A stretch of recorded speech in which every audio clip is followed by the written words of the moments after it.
मैं आप सभी का खुशामदीद। जैसा कि हम लोग जान रहे हैं कि अफ़गानिस्तान में जो प्रॉब्लम चल रहा था उसमें तालिबान कामयाब होकर काबुल पे फतह कर लिया और 34 में से 33 प्रोविंसेस पे आज तालिबान का कब्जा है। शिपंशीर प्रोविंस में नॉर्दर्न अलायंस का कब्जा है। तो इस स्विफ्ट जो कि 6 अगस्त से चला और 15 अगस्त को काबुल पे कामयाबी मिल गई, इसके बाद कई लोग सवाल उठा रहे हैं। सवाल दरअसल उसके पहले से उठने लगा जब जुमा के रोज़ 9 प्रोविंस को तालिबान ने कब्जा किया। तो लोग पूछने लगे कि तालिबान आखिर इस तरह से इतनी जल्दी फास्ट स्विफ्ट वे में कैसे कब्जा कर रहा है।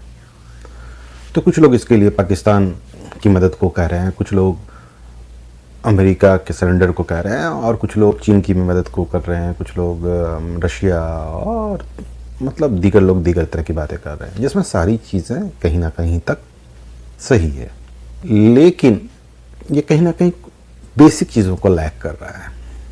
दरअसल आप किसी चीज़ों के लिए लड़ते हैं तो उसके लिए मेनली 3 कारण होता है।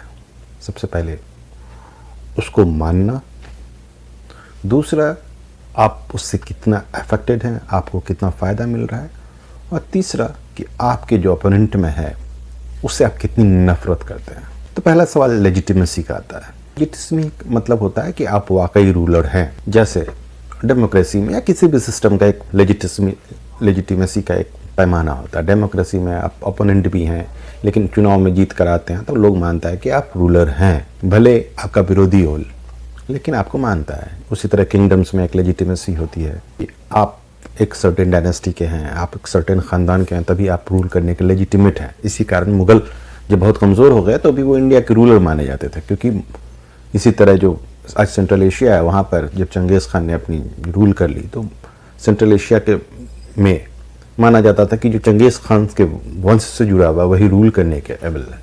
इसलिए जब तैमूर ने जब फतेह भी कर ली तो उसे वो लेजिटिमेसी नहीं मिल रही थी, तो उसने चुगताई प्रिंसेस से शादी कर अपने आप को गुरखानी मतलब दामाद कर लेजिटिमेसी लिया, जिससे बाद में मुग़ल डायनेस्टी कहता है। दरअसल वो तिमूरिद डायनेस्टीज है, मुग़ल अपने आप को तिमूरिद कहते थे।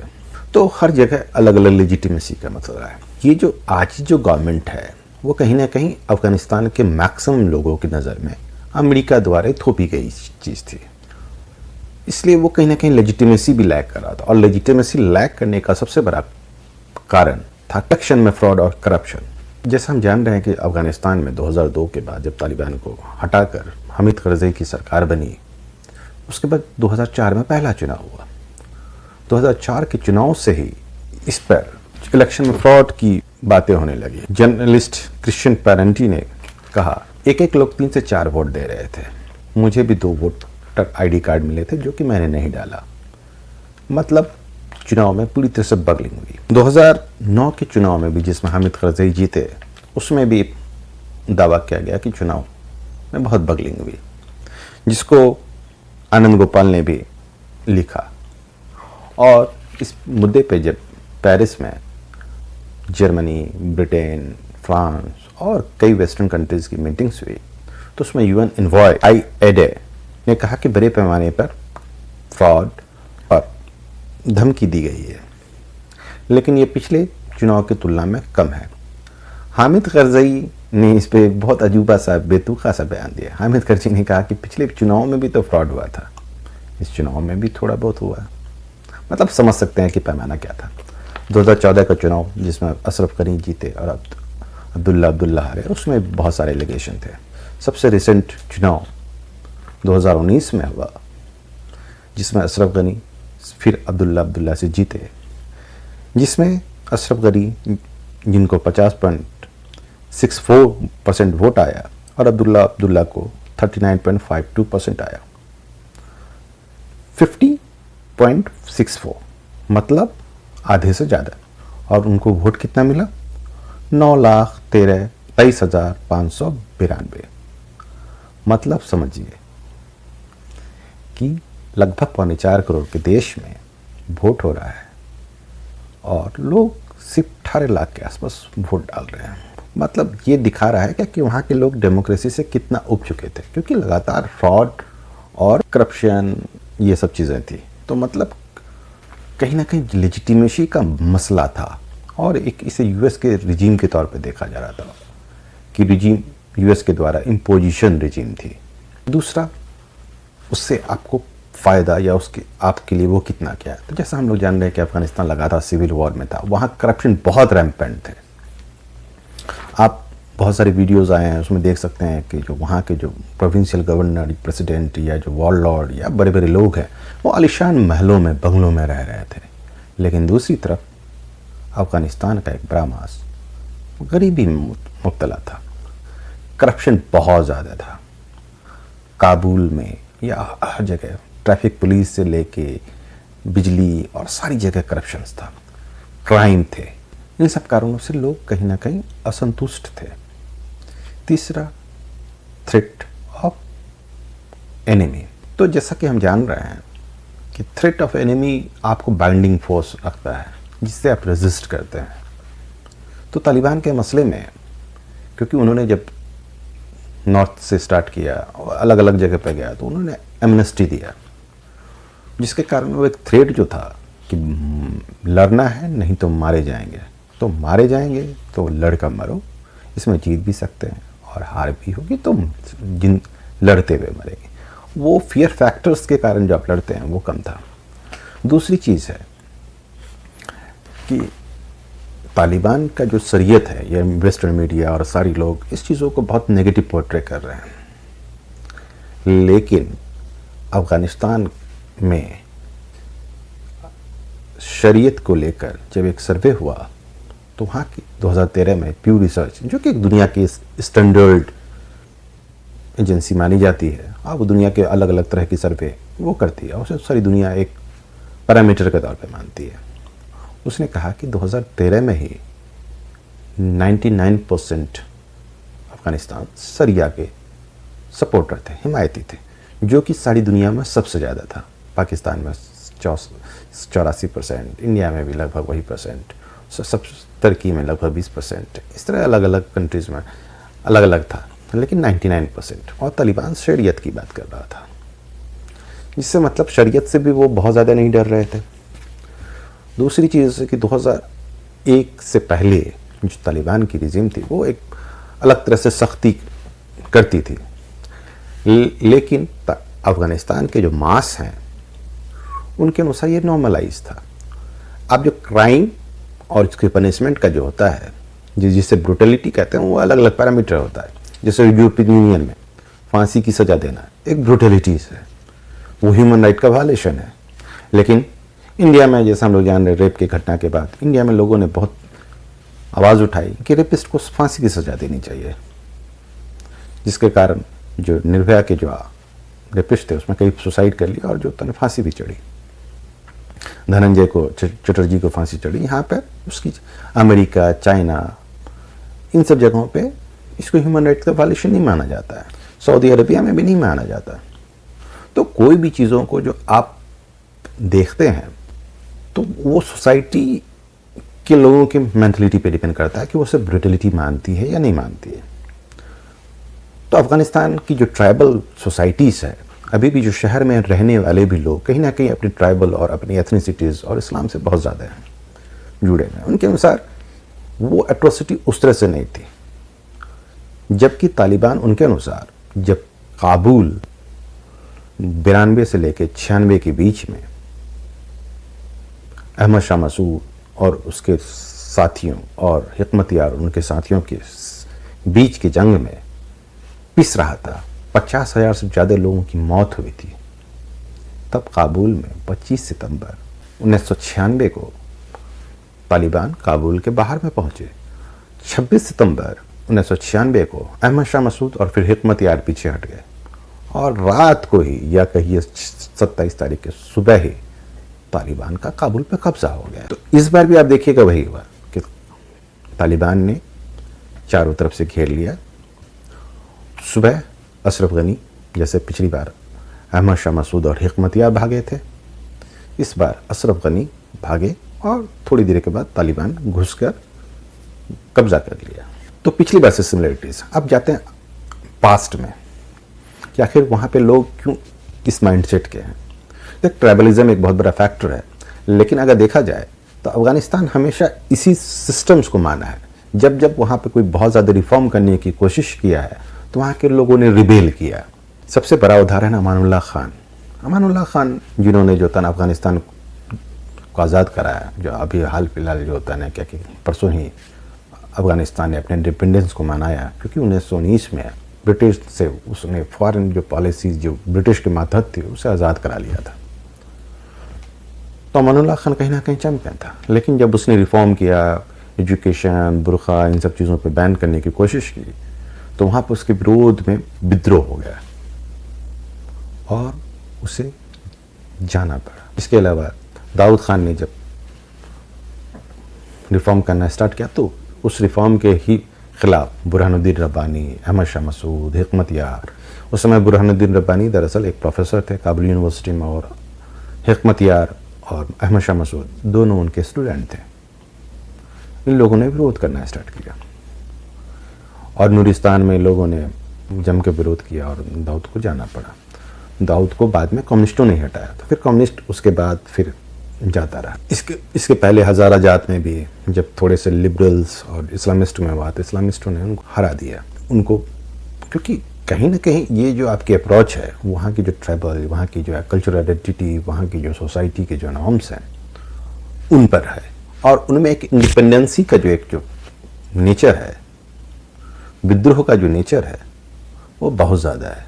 इसके कारण जो एक पॉलिसी जो चल रही थी कहीं ना कहीं एक अनरेस्ट था, सरकार को उस तरह से समर्थन नहीं था क्योंकि करप्शन था। एक आदमी क्या चाहता, लाइफ की सिक्योरिटी, करप्शन फ्री, भले वो करप्शन करता हो लेकिन वो चाहता है कि करप्शन फ्री सोसाइटी रहे, चोरी चकारी ना हो, वो पीस में रह पाए, वो अपनी तरह जी पाए। भले उसकी जीन आप किसी को अपने एंगल से देखकर किसी को गलत कह सकते हैं, हर आदमी दूसरे को अपने से गलत कहता है, वो अपने आप को ही सही कहता है। ये एक ह्यूमन टेंडेंसीज है कि आपसे जो हटकर होंगे वो आपके लिए जो होता है ना कि निगेटिव होंगे। इस तरह से अगर देखा जाए तो अफगानिस्तान की जो हिस्ट्री है वो कह रही है। और अफगानिस्तान में एक और चीज़ होती है, कुछ बहुत ज़्यादा आइडियल होते हैं और कुछ लोग स्विफ्टली चेंज करते हैं।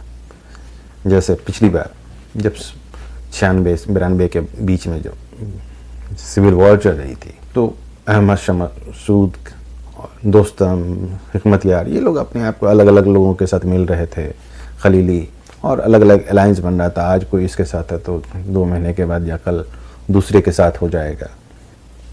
ये पूरे आप रिसेंटली इस हिस्ट्री में देख सकते हैं। और कुछ डेडिकेटेड होते हैं, जैसे यूएस के जो मोस्ट वांटेड टेररिस्ट में थे जलालुद्दीन हक्कानी, उनका एक सर्टेन फ्रेम था। जब वो अब हिकमत यार अहमद शाह मसूद के बीच में जो जंग चल रही थी, हक्कानी ने किसी धरे को ना चुनकर वो आराम से अपने बैठ गए। वो बोले कि मैं ना इसके साथ जाऊंगा ना उसके साथ जाऊंगा। जबकि अगर शहर को कामयाबी से फतह किया था तो सिराजुद्दीन हक्कानी ने, और सिराजुद्दीन हक्कानी का CIA से बहुत अच्छा रिलेशन था। इसलिए 2001 में जब इंसिडेंट हुई तो CIA ने उनके साथ संपर्क किया, लेकिन उन्होंने CIA को साफ साफ इनकार कर दिया कि वो किसी बाहरी या काफिर रिजीम को नहीं तस्लीम कर सकते। ये इनका आइडियोलॉजी था। और लेकिन दोस्तम भी हैं जो सबसे नोटोरियस माना जाता है, और उसके बारे में है क्या कि इस्माइल खान के साथ बहुत बार मिला, चीट किया, दोस्त अहमद शाह मसूद के साथ मिला, चीट किया। मतलब पहले नजीबुल्लाह का हिमायती था, फिर अहमद शाह मसूद के साथ मिल गए, ये चीज़ें थी। अब आते हैं एक्सपीरियंस पे। तालिबान ने जब पहले फतह करना स्टार्ट किया तो छोटे छोटे इलाके से गया, तो एक मेंटल प्रेशर बनता है जहाँ पर मैक्सिमम जगह बिना लड़े हुए चले आए, जीत मिली। पहला जो ईरान अफगानिस्तान बॉर्डर पे जरांज को कब्जा किया, तो जरांज में जो ब्लॉक बहुल है वहाँ पर नेगोशिएट करके जीत गए, और कहीं कहीं थोड़ी बहुत लड़ाई हुई। इसलिए एक दिन में 9 डिस्ट्रिक्ट फतह हुए, 9 कैपिटल, जो कि एक जिसे ब्लिट्स भी कहते हैं। आप पिछले वीडियो में देख सकते हैं क्या कि ब्लिट्स का क्या कॉन्सेप्ट है। उसके बाद एक तरफ जब जंग हो रही थी तो अशरफ गनी और उसकी एयरफोर्स ने जब हवाई हमला किया तो कई जगह सिविलियन कैजुअलिटीज़ भी हो गई। हॉस्पिटल पे हमला हो गया, स्कूल पे हमला हो गया, जिसमें बहुत सारे लोग मारे गए। इससे जो जनता जो थी वो और भी अनईजी हो गई कि ये सिविलियंस पे ही हो रहा है। दरअसल इसका कारण था क्या कि जो कुछ दिन पहले तक अमेरिका एयरफोर्स की मदद करता था, अफगानिस्तान के पास भी एयरफोर्स था लेकिन उस तरह से ट्रेंड नहीं था, तो उन्होंने जब बमबारी किया तो बहुत ज़्यादा मिसकैलकुलेट हो गया। अशरफ गनी ने भारत सरकार से मांगा, लेकिन मोदी जी तो मोदी हैं, वो सिर्फ मुंह से फेंक सकते हैं, हकीकत में तो माशाल्लाह हैं, वो खैर अलग बात है। तो उन्होंने इनकार कर दिया, जिसके कारण उनको एक्सपीरियंस की कमी थी, तो बहुत सारे कैजुअलिटीज़ हो गए। जैसे तालिबान ने भी बहुत ज़्यादा प्रोपेगेट किया और आज के सोशल मीडिया के बीच में लगभग लोग जुड़े हुए हैं, और एक के पास पहुंच जाता है तो 10 के बीच में चर्चा तो आ ही जाती है, जिसके कारण अशरफ गनी को एयरफोर्स को बंद करना पड़ा। दूसरी चीज़ थी कि कुछ दिन पहले चाइना में गया। पाकिस्तान का तालिबान से समर्थन तो सारी लोग जानते हैं। उसके बाद रशिया, जो इंडियन मीडिया कह रहा था क्या कि तालिबान को मारने के लिए फलाना करने के लिए आ रही है, जबकि वेस्ट मीडिया लगभग चुप थी इस मुद्दे पे, ज़्यादा नहीं चीज़ों को कर रही थी। इंडियन मीडिया जिसे बहुत ज़्यादा जानकारी होती है, जबकि दरअसल जो अफ़गानिस्तान को जान रहा है, अफ़गानिस्तान के सिविल वॉर को जान रहा है, कौन किसको कहाँ से मदद मिल रही है, उस चीज़ों को जान रहा है, तो वो जान रहा था कि रशिया बेसिकली बॉर्डर पर भेजकर तालिबान विरोधी की जो सपोर्ट्स को ब्लॉक करना चाह रहा है, क्योंकि तालिबान विरोधी साले थे। साले को ताजिकिस्तान से कई सारी मदद, उसका जो अब्दुल रशीद दोस्तों को उज़्बेकिस्तान से आती थी, अहमद शाह मसूद को ताजिकिस्तान की तरफ से आती थी। तो रशिया ने अपने बॉर्डर पर रख कर वो एक तरह से मैसेज दे दिया, अगर भारत ताजिकिस्तान से भी बॉर्डर से मदद देने के लिए लाचार हो गया, क्योंकि वहाँ पर रशियन आर्मी बॉर्डर पे है। उसके बाद तालिबान ने भी कैप्चर कर लिया, तो एक और मुश्किल काम हो गया कि आप कैसे मदद लाइएगा। और इधर जो ईरान के बॉर्डर्स को भी कैप्चर कर लिया, ईरान भी लगभग तालिबान के साथ था, पाकिस्तान तो जग जाहिर है चाइना के साथ हो गया, और उधर रशिया। तो मतलब आपके सारे बॉर्डर रीजन पे तालिबान की हिमायती या तालिबान को अलग अलग तरह से प्रोटेक्ट करने वाले लोग आ गए।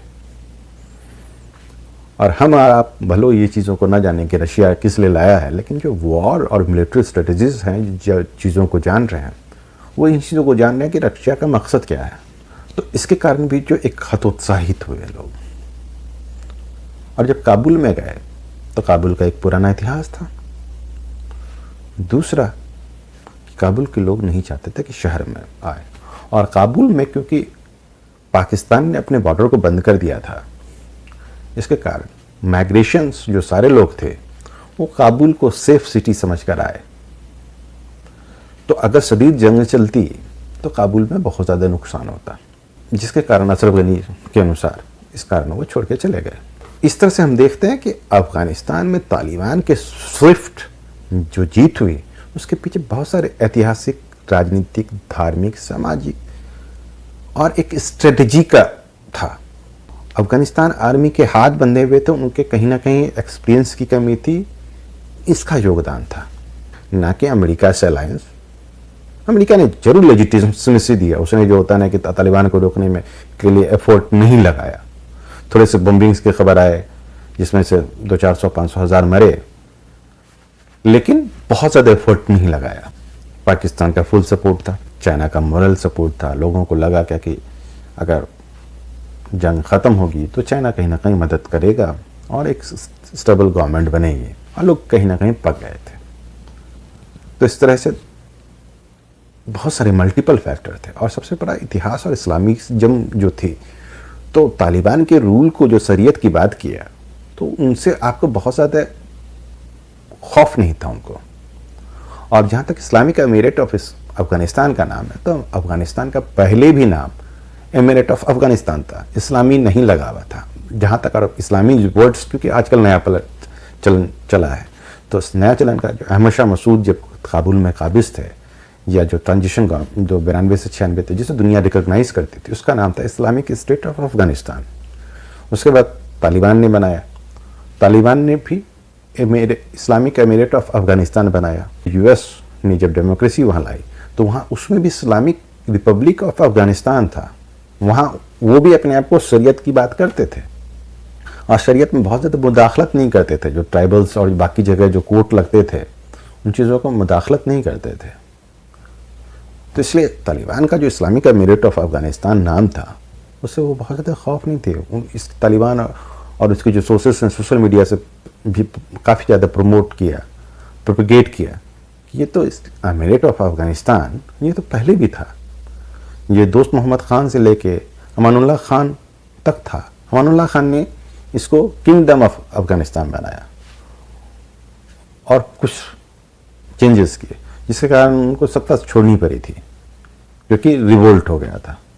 इस तरह हम और आप जो दूर हैं उन चीज़ों को, रियलिटीज़ को नहीं समझ सकते कि वहाँ के लोगों की मेंटलिटी क्या है। तो दरअसल इन सब फैक्टरों के कारण तालिबान की स्विफ्ट, जिसका कोई कयास नहीं लगा रहा था, कुछ एक लोग होंगे जो कि जान रहे थे, लेकिन उनकी भी अंदाज से 2-4 दिन 5 दिन पहले ये चीज़ें हो गई। लेकिन कुछ लोग थे, वरना जो होता ना कि यूएस 6 महीने तक 2 साल तक 90 दिन तक की बात कर रहा था, और बाकी लोग मैक्सिमम मिलिट्री स्ट्रेटजिस्ट, क्योंकि वो जो ना इतिहास जान रहे हैं, ना कल्चर जान रहे हैं, ना मेंटलिटी जान रहे हैं, ना जो पॉलिटिकल जान रहे हैं, या कोई जान रहे हैं तो एक चीज़ 2 चीज़ें जान रहे हैं। तो दरअसल आप सारी चीज़ों को पढ़िएगा तो चीज़ों को समझने में आसानी होगी। तो बहुत कम लोग एफर्ट करते हैं।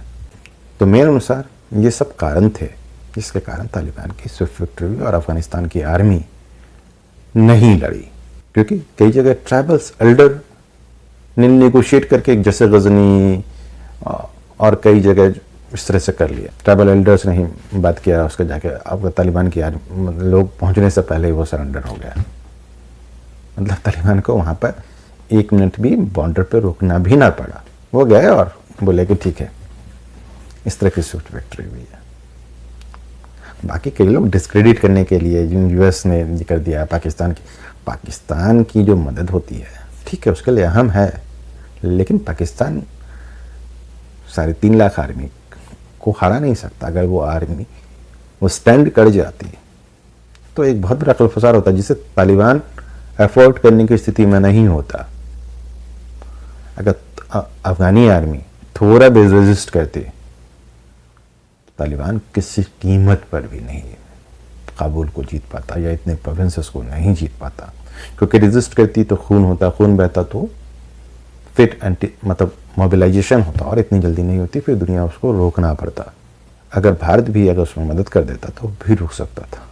उम्मीद करते हैं मेरी बातों को आप लोगों ने समझा होगा, और कितनी सहमत है, कितनी असहमत है, या कुछ और सवाल हो तो ज़रूर पूछिएगा। अपनी बातों को रखता हूँ। Bye bye, take care, see you letter.